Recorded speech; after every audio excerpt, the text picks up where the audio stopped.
네, 크립토 이슈 플러스입니다. 살아날 듯 살아나지 않는 코인 시장 지금 횡보 이어가고 있습니다. 비트코인은 7만 3천 달러대 움직이고 있는 모습인데요. 자세한 이야기와 함께 전망까지 들어보겠습니다.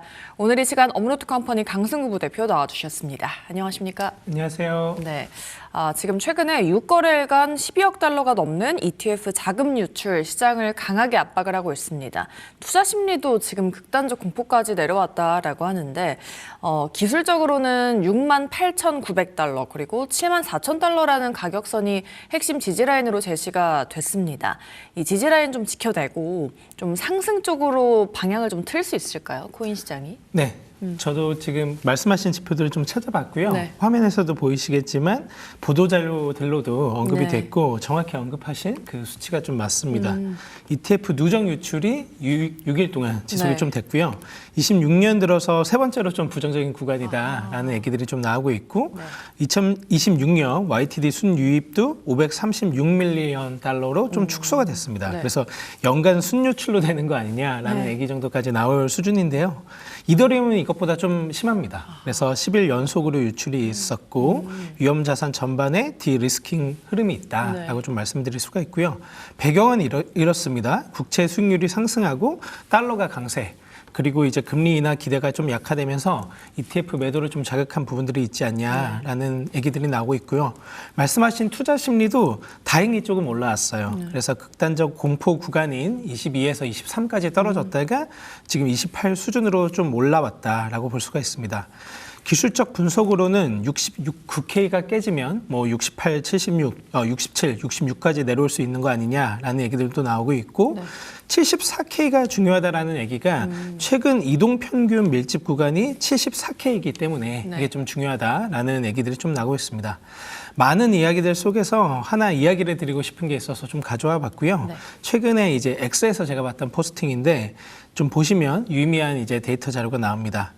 지금 이제 BTC 연간 수익률이 대부분의 소수의 빅 파지티브 데이스에 좀 집중되어 있다라는 거예요. 예. 이 통계 자료를 보시면 이제 비트코인이 50% 오르는데 단 7일이 걸렸다는 겁니다. 그래서 예를 들면은 70K에서 100K로 넘는데 7일 만에 그냥 올라버리는 거죠.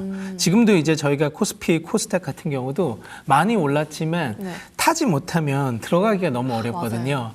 비트코인도 마찬가지라는 겁니다. 그래서 단기간에 이렇게 빠르게 올라버리기 때문에 네. 지금 같은 기간에 그냥 시장에 머무르면서 꾸준히 사는 게 좀 중요하다라는 좀 말씀을 드리고 싶고요. 네.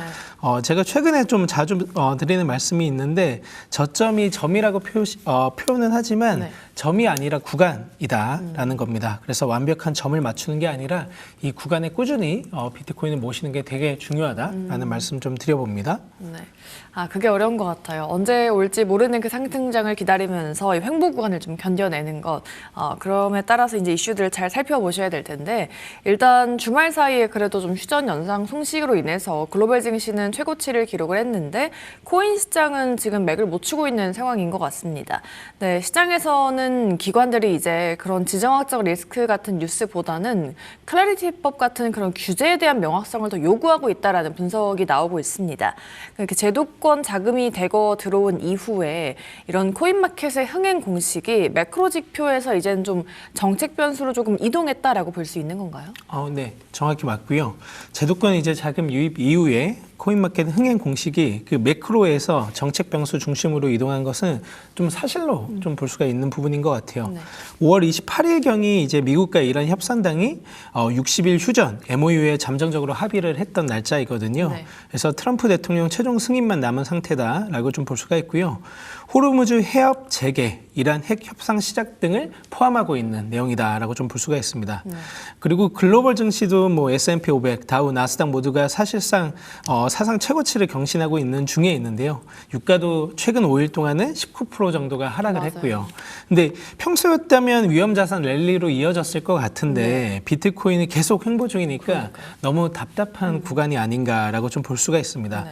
그 이유 중에 하나가 이제 말씀하셨던 정책적인 이유들, 클래리티법처럼 구체적인 입법 이벤트가 가격을 움직이는 사례로 좀 늘어나고 있다라고 볼 수가 있습니다. 네. 그래서 5월 15일 같은 경우는 클래리티법이 상원의를 통과하면서 당시 비트코인 가격이 81K를 깼었거든요. 네. 근데 지금은 좀 이제 지지부진한 이유들이 이런 입법적인 부분들 때문 아니냐라는 얘기들이 나오고 있고요. 네. 클래리티 액트가 시장에 의미하는 바는 크게 4가지 정도로 얘기를 좀 할 수가 있습니다. 첫 번째는 SEC랑 이제 CFTC의 관할권을 CFTC 관할로 좀 명문화하는 것들이 있고요. 예. 두 번째가 알트코인 ETF 승인의 법적 토대를 제공하는 부분입니다. 그리고 세 번째가 거래소의 커스터디 등록제 표준하고 네 번째가 이제 디파이 그리고 스테이블 코인의 수익을 규정이랑 연동하는 부분들이 있는데요. 네. 이것들이 지금 이제 클래리티 액트를 기다리고 있는 겁니다. 그래서 좀 호재들 이 클래리티 액트의 호재를 좀 기다리고 있는 부분들이 있다라고 좀 볼 수가 있고요. 예. 클래리티 액트의 변수에 따라서 시나리오는 크게 3가지 정도로 나눌 수 있을 것 같은데요. 7월 내에 이제 상원을 통과하고 트럼프가 서명을 했을 때는 저희가 아까 말씀드렸던 것처럼 80K를 탈환하는 시도들을 좀 할 수 있지 않을까라고 좀 보이고 네. 베이스는 이제 8월에 그냥 휴회를 하고 가을에 통과하는 겁니다. 그러면 횡보장이 좀 길어질 수 있는 부분들이 있지 않을까라고 좀 보고 있고요. 그래서 기관들은 더 이상 이제 위험자산 온오프 신호로 비트코인을 매매하는 것들이 좀 줄어든 것 같아요. 네. 그래서 자산을 어떤 규제 카테고리로 회계 처리하고 어떤 수탁 기관에 맡기고 어떤 펀드 구조로 담을 수 있는지를 좀 묻고 있는 상황입니다. 네, 알겠습니다. 기술적인 지표를 봐도 조금 상황이 무거운 것 같습니다. 지금 비트코인이 50일 이평선 밑으로 떨어지면서 약세 전환 국면에 대한 우려가 좀 커진 상황인데 스위스 블록에서도 이게 지금 위험 구간이다라고 판단을 했다라고 하더라고요. 시장의 핵심 유동성 공급원이었던 그런 현물 ETF 수요마저 지금 둔화된 상태에서 투자자들이 당분간 좀 이렇게 공격적인 투자 말고는 보수적인 포지션을 유지를 하는 게 맞을까요? 네, 냉정하게 진단을 드리면 네. 현재 이제 기술적 온체인 신호는 단기적으로는 약세 압력이 당연히 좀 무세하고요. 네. 제가 그 앞선 질문에서 저점은 이제 점이 아니라 사실 구간이다라고 좀 얘기를 드렸는데 제 얘기뿐만이 아니라 이 16년에 출간했던 이제 트레이딩 관련된 베스트셀러가 있는데 네. How to Day Trade for Living이라는 얘기입니다. 앤드루 아지즈라는 화학공학 박사 출신의 엔지니어 분이고요. 네. 여기서 이 말씀하신 게 지지선 저항선은 정확한 점이 아니라 구간이다, 존이다, 에어리어다라는 말을 여기서 또 했고요. 네. 또한 이제 월스트리트에 오랫동안 내려오는 격언이 있죠. 2019년에 랜스 로버트가 리얼 인베스트먼트 어드바이스의 대표인데요. 이런 얘기를 했습니다. 천정은 과정이고 바닥은 사건이다. 그러나 약살장의 바닥은 과정이다라는 얘기를 좀 드렸습니다. 그래서 이 장기적인 좀 베어 마켓에서는 저점마저도 이제 단순한 한 번의 이벤트가 아니라 과정이 된다라는 얘기를 하는 거고요. 여러 번의 재테스트, 점진적 매도 압력 소진 속에서 이 베이스를 까는 빌딩 기간이 좀 필요하다라는 얘기를 좀 드리고 싶습니다. 그래서 몇 주, 몇 달간에 걸쳐서 이렇게 계속 이제 베이스를 빌딩하고 있는 거다라고 말씀을 좀 드리고 싶고요. 비트코인은 고점에서는 좀 조심스러운 필요가 있고 네. 저점에서는 인내심 있게 지금처럼 잘 모아가시면 좋을 것 같습니다. 네, 인내심이 필요하다. 근데 주말에 뉴스들을 보면은 글로벌 증시 호황에도 불구하고 비트코인이 지금 위험 구간에 진입했다라는 분석이 나왔다라고 말씀을 드렸잖아요. 근데 특히나 이번 주에 하나금융 그리고 삼성이 두나무에 수천억이 넘는 자본을 투자한 직후에 나온 이제 지표가 나왔는데 이게 업비트 데이터랩이 10대 지표를 통합해서 시장의 과열 그리고 침체 정도를 이렇게 좀 수치로 가늠하는 종합 지표를 공개했다라고 하더라고요. 그러면은 이 지표가 가리키는 국내 마켓의 실제 온도는 어느 수준일까요? 맞습니다. 업비트 데이터랩이 최근에 좀 재밌는 지표들을 계속 발표하고 있는 것 네. 같아요. 이 두나무 CTO 분이랑 작년에 제가 싱가포르에서 열렸던 SFF라는 싱가포르 핀테크 페스티벌이 있거든요. 네. 여기 핀테크 행사에서 만나서 둘이 좀 얘기를 했었는데 네. 그때 정말 원체인 데이터 쪽으로 관심이 되게 많으셨고요. 우리가 이제 시장의 기회랑 과열을 적절하게 판단하는 거는 매크로도 있고 심리도 있지만 네. 가장 중요한 건 데이터거든요. 객관적으로는. 그래서 이렇게 데이터를 좀 종합하고 네. 분석해서 좀 제공하는 부분들을 최근에 업비트가 좀 하고 있는 것 같습니다. 네. 그래서 이 데이터 랩이 100점 만점에 지금 10점이에요. 그래서 엄청나네요. 엄청 낮네요. 그래서 지금 보면 RSI, 볼린저 배트, 그리고 맥디, 그리고 울티메이트 오실레이터 이런 이 10개의 핵심 기술 지표를 통합해서 현재 이제 지수를 나타내는데 지금 네. 10점입니다. 되게 많이 좀 이제 적은 것 같고요. 또한 이제 말씀하셨던 금융회사들의 거래소 투자는 이제 뭐 거의 하나의 문법인 것 같아요. 그렇죠. 그래서 많이 정말 이제 투자를 공격적으로 하고 있다라고 네. 좀 보이고요.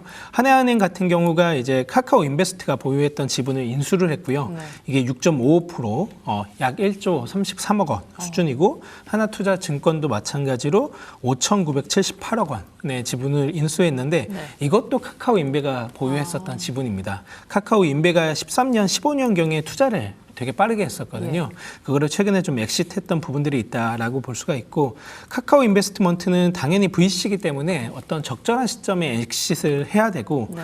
금융사들은 이제 거래소랑 연계를 해서 사업을 확장해야 되는 부분들이 있기 때문에 시장 환경에 좀 맞물린 변화다라고 좀 보여지는 것 같습니다. 네. 그래서 좀 긍정적으로 저도 보고 있고요. 이제는 하나의 거래소에 여러 개의 은행들을 붙일 수 있도록 하겠다라는 얘기가 좀 나오고 있잖아요. 네. 그래서 복수은행 제휴 논의가 좀 되고 있어서 물론 나왔다가 다시 또 들어가고 다시 또 나오고 이런 현상들이 있지만 업비트랑 K뱅크 실명 계좌 계약이 올해 10월에 만료가 됩니다. 예. 그래서 하나은행이 좀 포석을 까는 게 아니냐라는 얘기도 좀 나오고 있습니다. 네, 알겠습니다. 이 삼성 3사의 두나무 지분 투자 신의 한 수가 아닌가 싶습니다. 하나은행 그리고 한화에 이어서 이제 삼성이 마침표를 찍은 것 같은데 이 월가가 이제 클래리티 법안에 대해서 좀 눈치 싸움을 좀 벌이는 사이에 국내들 이런 인류 자본들은 그래도 이미 이제 두나무를 중심으로 그런 거대한 동맹을 구축하지 않았나 싶습니다. 그러면 삼성이 주도하는 이러한 동맹이 좀 그리는 국내 디지털 금융의 미래의 표준은 뭐라고 보십니까? 우선 말씀하신 것처럼 저도 되게 긍정적으로 그리고 매력적으로 좀 보고 있고요. 말씀하셨던 이제 하나금융이나 하나투자증권 같은 경우도 구주를 매입했다라고 했었는데 네. 삼성도 마찬가지입니다. 카카오의 보유 구주를 매입한 SI라고 좀 볼 수가 있을 것 같고요. 네. 이 발표문에 계속 반복되는 표현이 있는데 네. 협업을 강화할 계획이다. 그리고 뭐 사업 기회를 모색한다. 인프라 확대를 추진한다라고 있는데 네. 사실 지금 정책상 바로 할 수 있는 것들이 좀 없다 보니까 네. 모두 좀 미래형, 좀 추진형 동사에 가깝다라고 좀 볼 수가 있을 것 같습니다.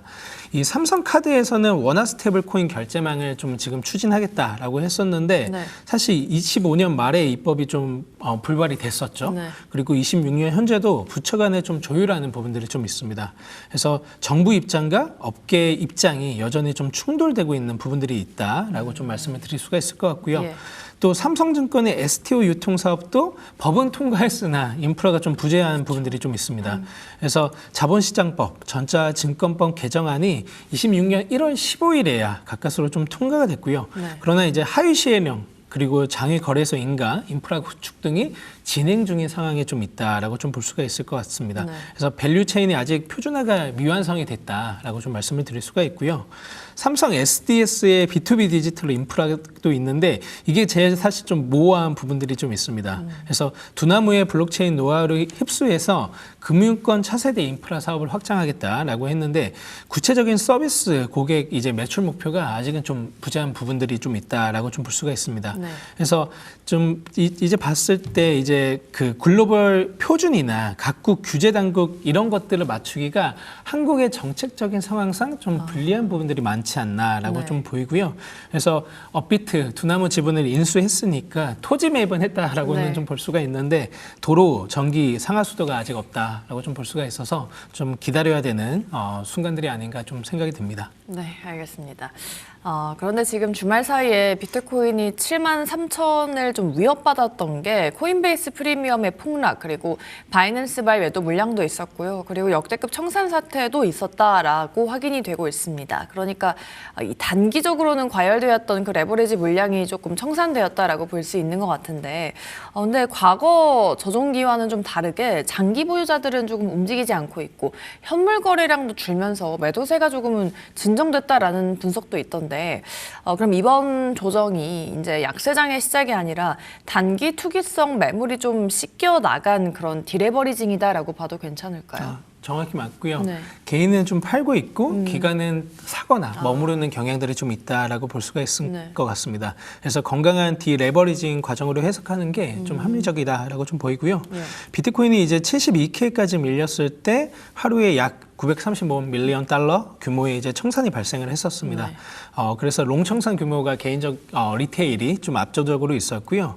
코인베이스 프리미엄이 말씀하신 대로 좀 폭락하는 부분들이 있었습니다. 예. 그래서 미국 기관 현물 수요가 좀 식는 거 아니냐라는 얘기들이 있었는데 사실 ETF 유출세와 함께 매도 압력을 좀 키웠던 부분들이 좀 있었고요. 예. 그리고 바이낸스발 매도도 있었습니다. 그래서 선물 시장에서 레버리지 청산과 함께 일부 고래가 매도하는 관찰이 됐는데 사실 이거는 단기적인 과열 레버리지가 한 번에 좀 정리된 전형적인 플러시아웃 이벤트다라고 좀 말씀을 드릴 수가 있고 오히려 봤을 때 장기 보유자들 이제 롱텀 홀더들은 거의 움직이지 않고 오히려 좀 축적 중에 있다라는 것들을 좀 볼 수가 있습니다.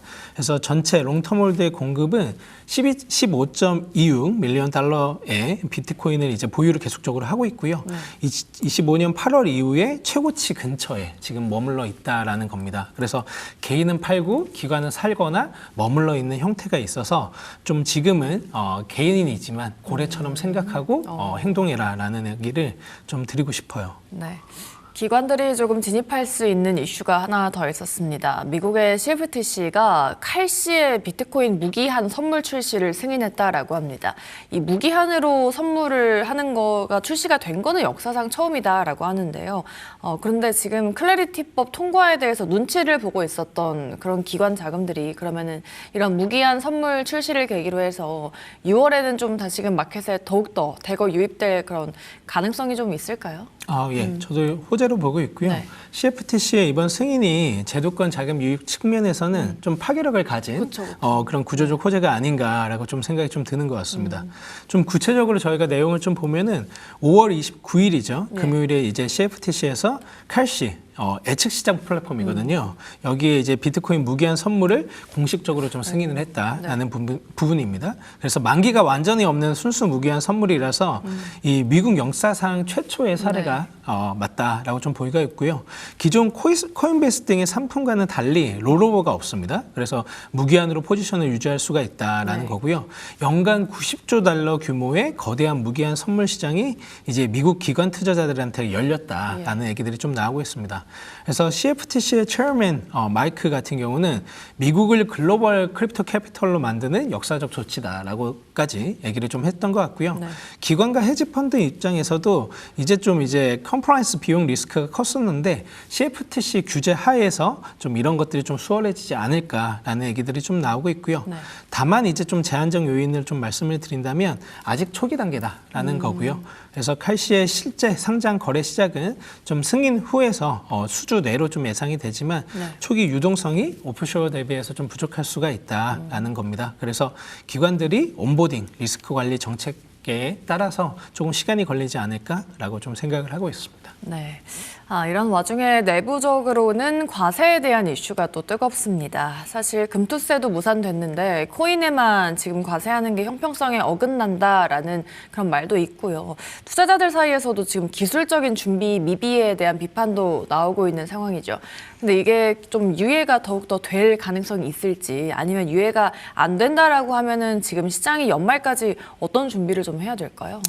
정말 요새 정치적인 상황에 맞춰서 또 선거철에 맞춰서 좀 뜨거운 감자로 다시 올라오는 것 같고요. 여당의 입장은 전면적으로 좀 폐지하자라는 얘기를 좀 하고 있습니다. 네. 그래서 이제 금투세 폐지와의 형평성을 이유로 3월에 또 대표 발의를 했다가 5월에 지금 선거철에 맞춰서 후반기 국회 1호 법안으로 또 추진 중에 있습니다. 또 표심이 또 많이 흔들리는 것 같고요. 야당 입장에서는 이제 과세 원칙을 유지해야 된다라는 얘기를 또 하고 있고 단순 유예 폐지로만 볼 사안이 아니다라면서 이제 정부와 보조를 또 맞추는 분위기들이 있습니다. 그래서 정부와 여당의 팽팽한 대립이 좀 있고요. 그래서 저도 개인적으로는 5대5로 그냥 보고 있습니다. 그래서 또 유예될 가능성이 또 있을 수도 있고 아닐 수도 있다라고 좀 보고 있고요. 이런 경우에는 저희가 좀 어떻게 했냐라는 거는 좀 취득가액 기록을 좀 철저히 해야 되는 부분들이 좀 있다라는 겁니다. 한국 분들이 한국 거래에서도 구매를 하시지만 해외 거래에서도 구매를 당연히 하기 때문에 그런 기록들을 철저하게 좀 갖고 있는 게 되게 중요하다라는 네. 얘기를 좀 드리고요. 세금 전략에 대해서는 대부분 알고 계실 거예요. 네. 손실 이월 공제나 손익통신 제한들 이런 것들을 좀 이제 고려해서 장기적으로 보유할 물량이라 좀 분할해서 실현할 것들 그리고 뭐 스태킹, 에어드롭 같은 부수 소득도 좀 미리 계산해 두는 것들이 좋지 않나라는 생각을 좀 하고 있습니다. 네, 좋습니다. 미국에서는 이런 또 클래리티법 관련한 이슈들 많이 나와주고 있습니다. JP모건의 제이미 다이먼 CEO도 스테이블 코인의 이자를 허용하는 이런 법안은 자기가 지지할 수 없다라고 좀 말을 했습니다. 네, 코인베이스 같은 크립토 진영은 은행권이 밥그릇을 지키려 한다라고 좀 맞서고 있고 월가도 동일 기능 그리고 동일 규제를 요구를 하고 있습니다. 네, 미국 어쨌든 최대 은행권이잖아요, JP모건이. 이런 반발이 클래리티법의 통과를 좀 늦추는 그런 계기가 될지 어떤 변수가 될까요? 네, 맞습니다. 그 제이미 다이먼의 반발은 저도 뉴스에 실제로 찾아서 봤는데 네. 좀 재밌었던 것 같고요. 은행 로비의 강력한 압박 신호를 좀 하고 있는 부분들이 있고 클래리티법의 상원 통과랑 트럼프 서명에 이 치명적 변수가 될 거냐라고 네. 봤을 때는 그 정도는 아니겠지만 지연 요인으로 작용할 요인은 좀 있겠다라는 생각이 좀 드는 것 같습니다. 예. 이 다이먼의 핵심 주장을 좀 보면은 팍스 비즈니스 인터뷰에서 이 얘기 했거든요. 네. 은행은 이 형태를 받아들일 수가 없다. 그래서 스테이블 코인 발행사 플랫폼이 예치금, 일드죠. 리워드를 지급할게 할 수 있는 조항을 계속적으로 그냥 문제를 좀 삼고 있습니다. 네. 그래서 계속 이제 걸고 넘어지는 거다라고 좀 볼 수가 있고요. 은행 수준의 AML 그리고 이제 BSA, KYC 같은 것들을 이제 거래소가 갖춰 있지 않은데 이렇게 이제 예치금 경쟁을 허용하는 것이 시스템의 리스크를 키운다라는 얘기를 계속적으로 좀 하고 있습니다. 네. 코인베이스도 당연히 이제 반박을 하고 있고요. 예. 은행이 밥그릇을 지키려고 하는 로비의 과정인 것 같다라고 네. 계속 얘기를 하고 있고 다이먼이 이 얘기를 듣고 브라이언 암스트롱에게 욕을 했어요. 정말 풀 오브 CC라고 직격을 네. 했었거든요. 네. 그래서 와 이렇게까지 서로가 서로를 좀 비난하는 상황이 그러게요. 와 있구나라는 네. 생각이 좀 들었던 것 같습니다. 그래서 법안의 현재 진행 상황을 보면은 사실 이제 화이트하우스에서 검토를 했었거든요. 네. 그래서 은행 입장으로 봤을 때 그렇게까지 큰 이제 그거는 없다라고 판단을 해서 지금 올라와 있는 거기 때문에 네. 사실 이제 법안이 통과될 것이냐 지연될 거냐라고 봤을 때는 당연히 통과는 되겠지만 일부 기간이 지연될 수 있는 수준이 아닌가라는 얘기가 좀 많이 지배적인 것 같습니다. 네, 알겠습니다. 자, 마지막으로 이제 6월에 첫 거래일이 시작이 됐습니다. 사실 지난달은 세린 메이라고는 했지만 그렇게까지 많은 좀 폭락이 나오지는 않았던 것 같은데 그럼 이번 달은 어떻게 흘러갈 것으로 좀 보시는지 그리고 어떤 이벤트를 눈여겨보면서 우리가 좀 투자를 하는 게 좋을까요? 네, 벌써 이제 6월 1일이네요. 그러니까요. 그래서 하반기가 다 된 것 같고요. 6월 1일의 시작인 만큼 좀 안심을 좀 드리고 싶고 정말 이제 그 저점이 점이 아니라 네. 구간이라는 말씀을 좀 드렸는데요. 지금 같은 때 잘 담아서 정말 잘 모아가시면 좋다라고 좀 네. 말씀을 드리고 싶고 6월에는 크게는 당연히 이제 금리 쪽으로 좀 보면 좋을 예. 것 같아요. 6월 5일 금요일에 5월 비농업 공용 발표가 있고요. 금리 인하를 또 이제 기대할 수 있는 것들이 또 나올 것 같고 6월 10일 수요일에 5월 CPI 발표가 있습니다. 인플레이션 경로를 확인할 수 있는 부분일 것 같고요. 16일에서 17일에 FOMC가 있습니다. 6월의 최대 이벤트일 것 같고요. 네. 이 세 가지 날짜들을 좀 기억하면서 금리의 방향성을 좀 같이 트래킹하면 좋을 것 같습니다. 네, 하반기에는 금리의 방향성 한번 지켜보자라는 말씀까지 들어봤습니다. 이렇게 코인 시장 대응할 때 꼭 알아야 할 이슈들 좀 짚어봤고요. 오늘 이 시간 업로드 컴퍼니 강승우 부대표 수고해 주셨습니다. 오늘 말씀 고맙습니다. 감사합니다. 지금 딜사이트 경제TV 실시간 라이브가 진행 중입니다. 시장의 흐름 지금 바로 확인해 보세요.